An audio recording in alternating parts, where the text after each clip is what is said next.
Monsieur Gibelin, merci une nouvelle fois d'être avec nous dans l'émission de ce soir. Je vais donner la parole à Coralie Mollaret qui va vous poser les premières questions. Et puis la première, surtout, la question politiquement coquine. Monsieur Gibelin, est-ce que vous félicitez Franck Proust, le président de Nîmes Métropole? Le féliciter de quoi? Alors, lors du dernier budget qu'il a voté, il s'est félicité, lui, de sa politique des transports. Il a constaté une hausse de la fréquentation de 5% par rapport à l'avant-Covid. Alors, est-ce que vous aussi, vous félicitez Franck Proust? Nous aussi, nous sommes satisfaits de l'augmentation de la fréquentation des TER sur la région, puisque nous sommes à 30% de plus par rapport à 2019. Donc, nous considérons que nous sommes en phase avec les attentes de la population, et c'est une bonne chose si ces attentes, elles rencontrent aussi des réponses dans des collectivités, et si elles peuvent en partie les rencontrer sur la métropole, c'est une bonne chose. En gros, ce que vous dites, c'est que la région est meilleure que l'agglo. Écoutez, il y a aujourd'hui une fréquentation sur les TER qui c'est une réalité, dépasse ce qui se retrouve sur un certain nombre de collectivités. Vous parlez quand même de Nîmes Métropole, ça avait été compliqué avec le Covid, il y a une refonte du réseau. Tout à fait, sur un certain nombre de collectivités en transport urbain. Je crois que c'est d'une certaine manière un point important à souligner, parce que pendant longtemps, le transport interurbain était considéré comme moins bon et moins performant que le transport urbain. Je note qu'après la Covid, c'est pas tout à fait ce qui se passe. Et dans la région, c'est aussi ce que nous constatons. Le transport interurbain a mieux retrouvé et a mieux dépassé sa situation de 2019 que les transports urbains en général. C'est pas propre à l'agglo de Nîmes. Après, sur Nîmes, il y a eu des résultats qui sont encourageants par rapport à la situation précédente. Donc, c'est plutôt une bonne chose. Vous savez, pour la transition énergétique, pour l'objectif qui est le nôtre, d'avoir un vrai pacte vert, il faut le développement des transports en commun. Donc, qu'il y ait des transports en commun qui se développent sur la région, en interurbain et en urbain, c'est une bonne chose. Et qu'est-ce que vous lui conseillez? Parce que vous êtes quand même attentif à la politique des transports. Je n'ai pas, moi, de conseils à donner sur les transports urbains. J'ai déjà en charge toutes les questions des transports interurbains, ça me suffit largement. Bon. Et donc, ils font ce qu'ils juge bon de faire, et c'est très bien. Oui, mais vous travaillez quand même main dans la main, parce que vous participez notamment au développement des transports depuis les villages. Vous avez créé de nouvelles gares qui sont baptisées pôles d'échange multimodaux, sauf qu'aujourd'hui, à Fons et Saint-Géniès, les trains de la ligne Nîmes-Alès sont pleins. Qu'est-ce que vous pouvez faire? Eh bien, c'est ce que nous avons fait dans le cadre de la convention TER, puisque ça a été annoncé par la présidente. Nous allons augmenter l'offre de près de 25% sur les 10 années qui viennent, avec une capacité d'emport, c'est-à-dire un nombre de places ouvertes qui sera lui augmenté de 27%. Donc des trains plus longs et plus de trains. Parce qu'il y aura des trains plus capacitaires, il y aura plus de trains, ils seront plus capacitaires, et donc ça nous permettra d'emporter plus de monde. Et c'est une des réponses, évidemment, à ce qu'il y a aujourd'hui. Ce qui prouve le succès, d'ailleurs, de cette ligne Nîmes-Alès. Bien sûr. Et puis la politique, de manière générale, intermodale, que vous avez avec Nîmes Métropole. Et la gamme tarifaire. Parce que la gamme tarifaire, elle est particulièrement attractive. Ça permet d'avoir le train le moins cher de France. Et je crois que ça se retrouve dans la fréquentation et dans le fait que les usagers font le choix du transport en commun, ce qui est une bonne chose. Ce que vous dites en substance, c'est que comme Vincent Bouget, qui est opposant de la ville de Nîmes et à l'agglo, vous appelez à ce que les transports soient gratuits. C'est ce que vous dites? J'appelle à ce qu'il y ait une gamme tarifaire qui permette d'être toujours plus attractive. C'est dans l'intérêt collectif. D'ailleurs, une question peut-être concrète, parce qu'elle s'est posée d'ailleurs hier soir, après l'émission, sur le coût pour un scolaire d'utiliser les transports de la région, notamment sur la ligne Bagnoles, Avignon, Bagnoles, Nîmes. Ça coûte combien un scolaire? Alors, le transport scolaire sur la région, c'est en moyenne, pour les 180 000 enfants transportés, il y a tous les jours près de 4 000 cars qui transportent des enfants. C'est globalement en moyenne 1 200 € le annuel coût du transport. Oui. En bus. En bus et en... Mais sur l'offre de train, par exemple, l'offre de train à 1 €, par exemple, est-ce qu'elle va exister sur la ligne Avignon, Bagnoles, Nîmes? Parce qu'aujourd'hui, les enfants bagnolais, pour se déplacer à Nîmes, utilisent davantage le car ou le bus que le train, alors qu'il y a des trains qui passent. Oui, mais aujourd'hui, vous le savez, nous avons pu réussir à faire la réouverture provisoire et temporaire ces deux termes ne sont pas de nous. Ils nous ont été imposés par l'autorité de régulation au plan national, avec des horaires qui ne sont pas des horaires satisfaisants. Nous l'avons dit dès l'ouverture. Nous notons d'ailleurs avec beaucoup de satisfaction que la fréquentation, elle est très intéressante, en particulier les week-ends. Et c'est pour ça que je vous pose la question. Pas sur la fréquentation, ni sur les lignes, sur le prix. Parce qu'apparemment, la problématique, c'est le prix. Le train semble coûter plus cher que d'utiliser le bus entre Bagnoles et Nîmes. Est-ce que c'est vrai ou pas ? Quand on est sur le transport scolaire, il n'y a pas de différence, puisque pour le transport scolaire dans la région, pour les enfants qui relèvent du transport scolaire de la région, c'est la gratuité, que ce soit en car ou en train. D'accord. Et il y a un certain nombre d'enfants qui sont en transport scolaire, en car, en train, quand ils sont dans les enfants qui relèvent du transport scolaire de la région. Mais tous les parents ne le savent peut-être pas. Donc c'est bien de le rappeler ce soir. Mais ce n'est pas le mode qui fait le prix. Coralie. Non, mais la question d'Abdel, elle est intéressante parce que du coup, ça me fait rebondir sur une autre question. C'est que dans certaines communautés de communes, elles n'ont pas la compétence des transports, ça coûte trop cher. On pense par exemple à celle de Sommières. Qu'est-ce que vous pouvez faire pour les habitants qui habitent dans ces villages et qui veulent se déplacer sur Nîmes ? Les villages qui ne sont pas dans le ressort de l'agglomération relèvent de l'ensemble des transports interurbains. Et c'est donc nous qui assumons, et nous l'assumons, et nous sommes en écho. Et d'ailleurs, c'est pour cette raison que nous avons mis en place des comités départementaux des mobilités dans lesquels les EPCI, les intercommunalités sont représentées, les usagers sont représentés pour justement déterminer la suite. Mais le maire de Calvisson vous a d'ailleurs interpellé, vous en avez discuté, c'est que les enfants, oui, ils peuvent aller d'un village à Nîmes, mais les parents et les autres qui veulent se déplacer en transport en commun, comment ils font ? Alors, mais on a répondu à son invitation. On a travaillé sur un certain nombre de propositions de transports interurbains. Il existe déjà des transports interurbains et nous continuerons de les faire. Après, ça demande aussi qu'il y ait une transition dans les habitudes. C'est pas si simple que ça, parce que l'habitude de la voiture solo ou de la soi-disant simplicité et facilité de la voiture reste ancrée. Par exemple, on parle très régulièrement de problèmes de retard qui peuvent arriver sur le train. On parle rarement de retard sur la route. Et pourtant, hier, par exemple, l'entrée dans Nîmes était particulièrement chargée. Heureusement que vous n'étiez pas venu hier dans notre émission, vous seriez arrivé en retard. Pas que hier. Peut-être. Coralie, un dernier mot. Toujours sur cette politique de transport, on parle du Gros du Roi et ensuite on donne la parole à nos sociétaires. Le Gros du Roi, vous avez un peu répondu, c'est la même chose, plus de fréquences, c'est ce que vous voulez dire. C'est vrai, sur l'ensemble des lignes de la région, avec en particularité sur cette ligne, entre Nîmes et Vauvert, en 2024, le train à piles qui sera en expérimentation nationale. C'est des trains électriques en réalité. Alors, c'est un train à batterie, mais qui sera donc rechargé, et nous allons travailler à ce que cette recharge se fasse en électricité renouvelable. Et donc, ce sera vraiment le train qui sera à zéro émission. Allez, on donne la parole tout de suite à nos sociétaires. Fatima, votre question à notre invité. Bonsoir, Monsieur Gibelin. Bonsoir.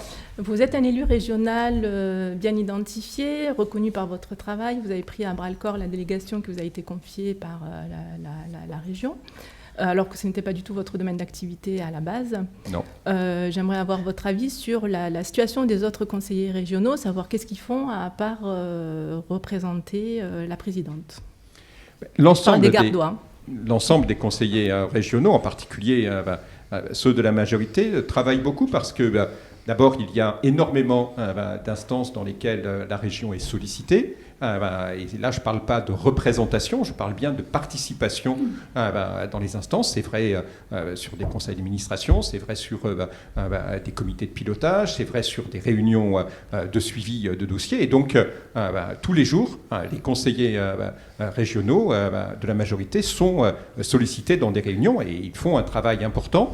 Et nous faisons sur le département du Gard un point tous les mois, tous ensemble, les élus de la majorité, pour justement faire le point de ce que nous faisons dans les différentes sollicitations, échanger les informations et se mobiliser pour les semaines qui suivent. Fatima, pour prolonger... mais pour prolonger ce que dit Fatima, vous êtes un peu la star gardoise des conseillers régionaux, Monsieur Gibelin. Écoutez, je n'ai pas le sentiment et je ne pense pas que ça se pose dans ces termes-là. C'est vrai que vous êtes le plus connu. Je crois pas. Alors, et Fatima et Corentin, vous allez me fâcher Jalil Ben Abdillah, parce qu'il est quand même extrêmement mobilisé sur les questions d'économie et d'industrie. Je ne pense pas. Il va bientôt venir sur ce plateau, Corentin, méfiez-vous. Oh, mais il se fâche jamais. Allez, Corentin, votre question à notre invité. Moi, c'est une question qui est sous forme d'incompréhension. Moi, je comprends toujours pas cette histoire de 3e voie sur la gare du Pont du Gard. Je vous dis, en tant qu'utilisateur, moi, dès que je vois un train qui part du Pont du Gard, je n'y vais pas. Je prends pas. Je m'arrange pour prendre un autre train parce que les liaisons de TER sont catastrophiques, elles ne correspondent pas. Et vous revenez de Paris, vous devez attendre presque des fois 2 heures pour avoir un TER. Non. En tout cas, c'est ce qui m'est arrivé au mois de novembre quand j'ai enchaîné les déplacements. C'est arrivé au frère de Franck Proust qui a attendu. Je ne m'amuserai pas à vous dire à vous inventer ce que j'ai vécu moi en tant qu'utilisateur. Donc, je vous dis qu'il y a des périodes l'après-midi quand vous arrivez sur certains trains où vous n'avez pas de TER sur un dispositif de temps entre 1h30 et 2 heures d'attente.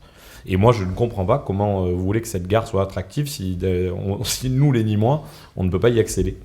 Alors d'abord, moi je ne veux pas que cette gare soit attractive. Je vous rappelle que je faisais partie de ceux qui pensaient qu'il ne fallait pas faire cette gare. Donc s'il y a... Non, mais attendez, vous m'avez posé une question, écoutez ma réponse. S'il y a des questions à poser, c'est à ceux qui, à l'époque, disaient que c'était une bonne nouvelle pour les Nîmois et qu'il fallait faire cette gare.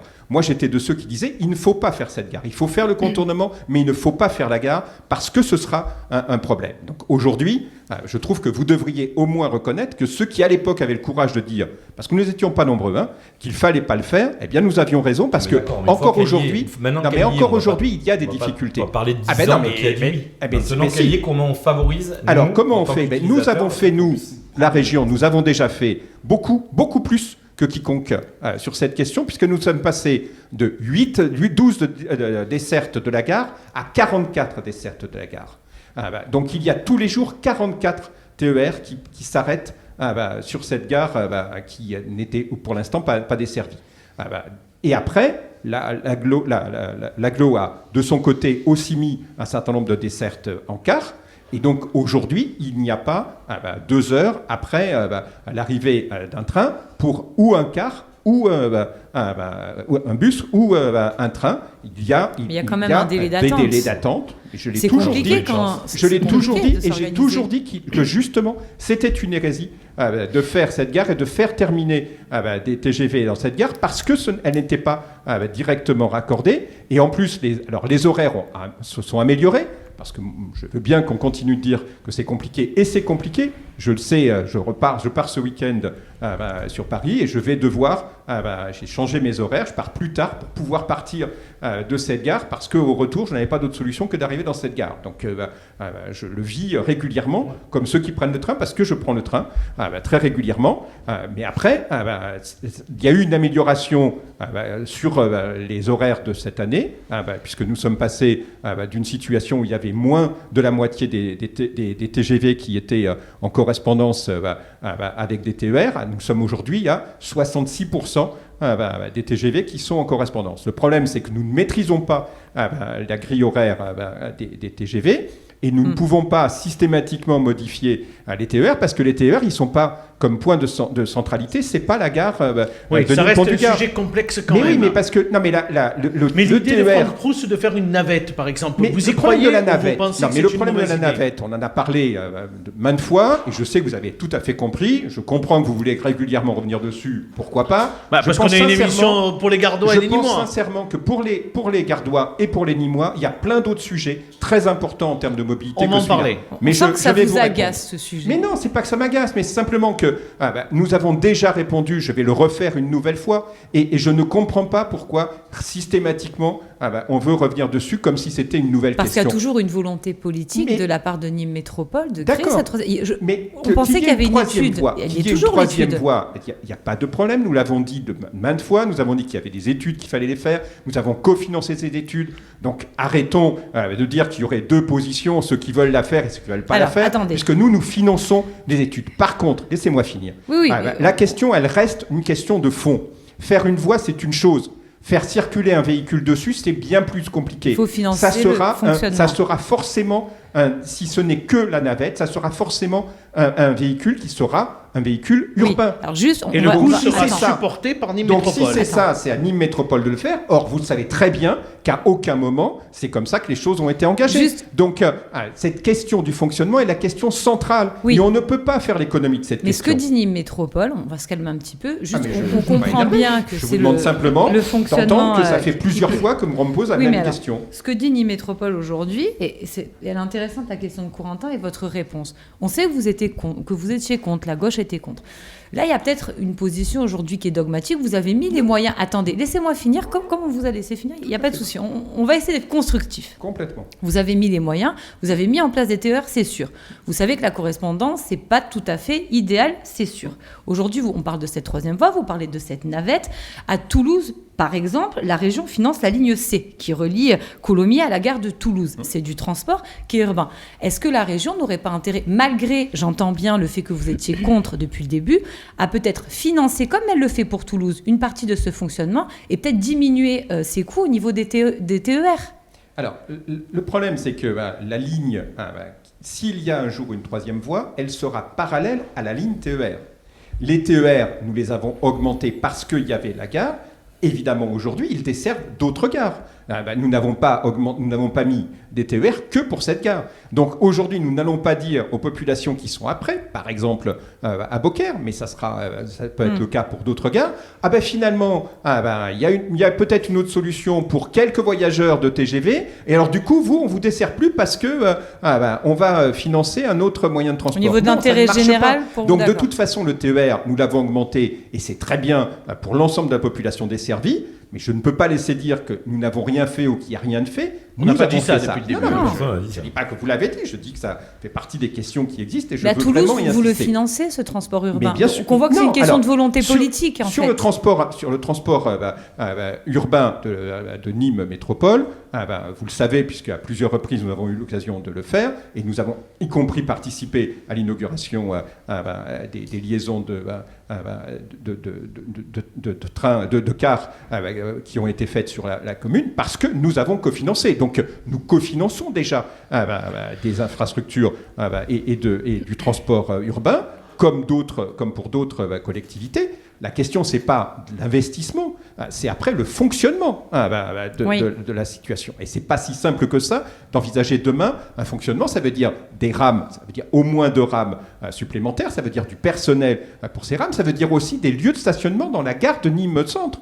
Parce que c'est bien gentil de faire comme si tout ça n'existait pas, mais si demain nous devons dédier un quai à Nîmes Centre pour la navette, alors que Nîmes Centre est déjà avec une situation qui n'est pas simple, ça complique les affaires. Donc, derrière et en même temps, juste, M. Gibelin, juste un mot, parce que ce qui peut nous étonner, c'est que Franck Proust avait mobilisé des élus du territoire à cette gare pour cette volonté de troisième voie. J'y étais. Et vous y étiez. Tout à fait. Donc, on peut se poser la question aujourd'hui, à travers, encore une fois, la clarification que vous faites sur notre plateau ce soir, que vous n'êtes pas vraiment favorable à cette troisième voie. Et finalement, aujourd'hui, vous nous dites c'est mieux les TER, mais vous étiez et vous avez participé à cette manifestation. Et j'ai dit la même chose à cette manifestation que ce que je dis aujourd'hui. Je n'ai jamais changé de position sur cette question. J'ai dit à l'époque, à cet endroit, 1, nous avons augmenté les dessertes, et 2, se posera la question de l'alimentation. Je n'ai jamais changé d'avis là-dessus. Il n'y a pas de modification. Donc sur cette question, c'est très important d'avancer, mais c'est très important de pouvoir aussi se projeter sur l'avenir et de regarder comment les choses se font. Et je crois vraiment que pour les Nîmois, la solution, c'est qu'il y ait plus de TGV qui arrivent à Nîmes Centre plutôt que de TGV qui arrivent à Nîmes Pont du Gard. On l'a bien entendu. Merci Monsieur Gibelin pour vos explications. Coralie, on dit un mot sur la gare Saint-Césaire et on parlera aussi de la ligne Alès-Bessèges. Oui, une autre gare qui intéresse aussi les Nîmois, doit être mise aux normes, cette gare de Nîmes-Saint-Césaire. Est-ce que vous êtes favorable, vous, à son déménagement au marché-gare ? On rappelle que cette gare elle est sur la ligne Tarascon 7, comme l'aimerait Nîmes Métropole, ou est-ce que là aussi, vous vous dites non, on va plutôt la réhabiliter et la laisser sur site ? Là, sur cette gare, nous sommes dans la phase où nous cofinançons des études lourdes menées par SNCF Réseau, parce que c'est eux le propriétaire, le gestionnaire de l'infrastructure pour le compte de l'État. Et donc nous demandons que l'ensemble des scénarios soient étudiés pour savoir précisément ce qui peut se faire. Déménager une gare, c'est pas simple.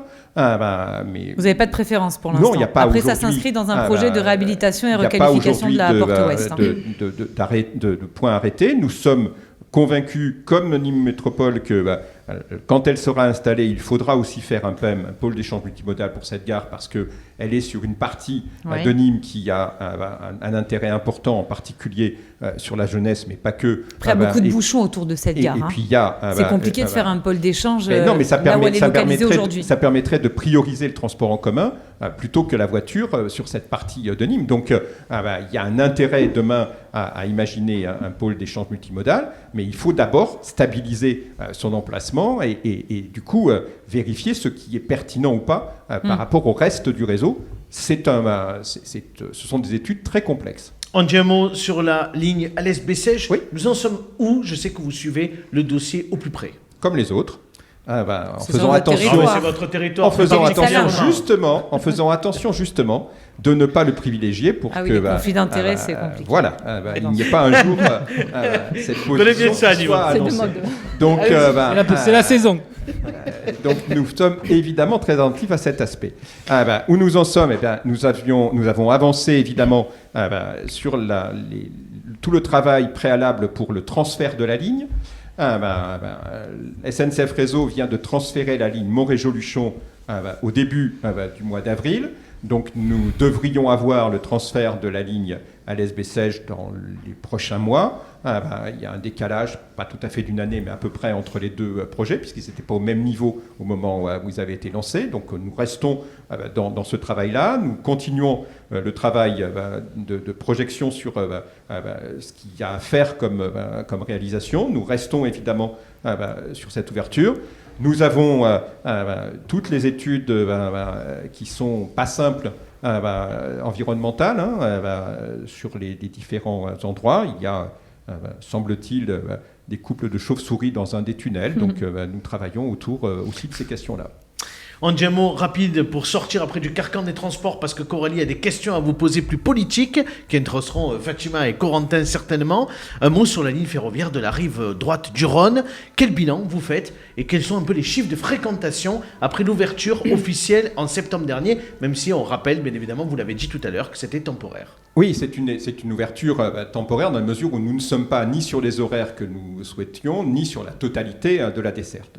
Où nous en sommes, nous sommes plutôt très satisfaits de ce qui se passe aujourd'hui. Sur les moyennes, nous sommes au-dessus de 45 à 50 personnes en moyenne par train, ce qui est beaucoup par rapport à ce qui était prévu. Nous sommes à des situations à près de 200 sur les trains des week-ends en particulier. Et la période estivale n'est pas arrivée en plus. Voilà, et nous ne sommes pas dans la période estivale, mais ce qui montre que ce train a vraiment une pertinence. Évidemment, sur les déplacements domicile-travail, les horaires ne sont pas construits pour, et nous l'avons dit dès le début, donc forcément, il y a moins sur cet aspect-là. Par contre, il y a des points importants sur les week-ends, et ça montre sa pertinence. Nous visons évidemment d'avoir des trains événementiels au moment en particulier du festival, d'Avignon, parce que nous pensons qu'il y a des choses à faire avec le festival.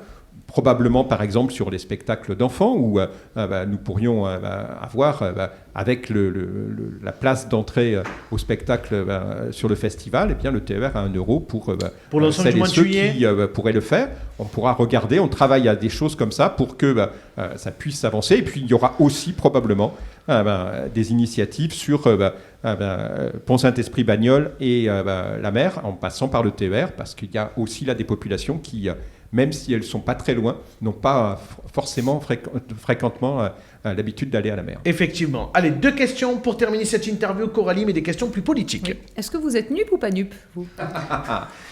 Vous savez que vous avez du mal à vous renouveler, parce que vous m'avez déjà posé la même question lors de la... Il s'est passé des choses quand même entre-temps. Fabien Roussel, votre patron, a été plutôt clair. Voilà. Il a dit qu'elle était dépassée. Est-ce que vous partagez son avis? On a du mal à comprendre quand même. Chez les communistes, il n'y a pas de ligne vraiment claire. Si, je pense que la ligne, elle est très simple. Nous avons dit, et nous le maintenons, que la NUP a été un accord électoral qui a été utile au moment de l'élection législative. Il y a aujourd'hui un travail important qui est fait par les parlementaires dans le cadre de la NUP. Il y a régulièrement, toutes les semaines, une coordination et il y a régulièrement un travail en commun avec les différentes forces. Donc à l'Assemblée nationale, ça vous convient? De l'Assemblée nationale. Mais pas plus. Après, nous sommes convaincus, et nous l'avons redit, il y a eu le congrès du Parti communiste ce week-end avec cet engagement à aller vers un nouveau Front populaire. Et le Front populaire, c'est évidemment faire ce qui a été fait avec la NUP et aller encore au-delà. Donc il ne s'agit pas de dire pour ou contre, et d'ailleurs c'est pas ce qu'a dit Fabien Roussel, il a dit que c'était dépassé, donc ça veut dire qu'il faut faire ça plus. Mais est-ce que c'est pas incantatoire d'aller plus loin? Ça aller plus loin avec qui? Non, je pense que c'est pas incantatoire, je pense que c'est ce que nous faisons dans un certain nombre de communes par exemple, c'est le travail qui se fait sur un certain nombre de projets, c'est par exemple ce que fait ici Vincent Bouget autour de la défense d'un bureau de poste, c'est ce qu'il fait sur d'autres aspects, donc je pense que c'est ce que nous faisons au quotidien dans notre action. Mais la NUP, elle a au moins le mérite de rassembler tous les partis politiques de gauche, parce que si d'aventure il n'y a pas tous ces partis politiques de gauche dans une municipale, il y a une division, et la division c'est synonyme, alors c'est pas synonyme, mais en tout cas c'est la défaite. C'est bien pour ça que je redis que ça a été utile et que c'était une bonne chose. Mais pour les municipales, par exemple, la France Insoumise, elle serait plutôt pour qu'il y ait cette NUP déclinée au niveau local. Vous avez peur vraiment que LFI prenne le lead sur votre union? Nous, on n'a peur de rien. Comme Carole Delga, on n'a peur de rien, et je ne crois pas que Carole Delga ait peur de grand-chose en la matière. Non, mais elle n'est pas très favorable non plus à la NUP. Oui, mais d'abord... je vous invite à l'inviter et à l'interroger si vous souhaitez avoir son avis là-dessus, elle vous le donnera. Après, je pense que la question, elle ne se pose pas en termes d'avoir peur ou pas peur, la question, elle se pose en termes il nous faut avancer sur des projets qui permettent que le rassemblement devienne concret pour les habitantes et les habitants, parce que c'est quand même ça l'essentiel. Merci beaucoup, Monsieur Gibelin, d'avoir répondu à toutes nos questions.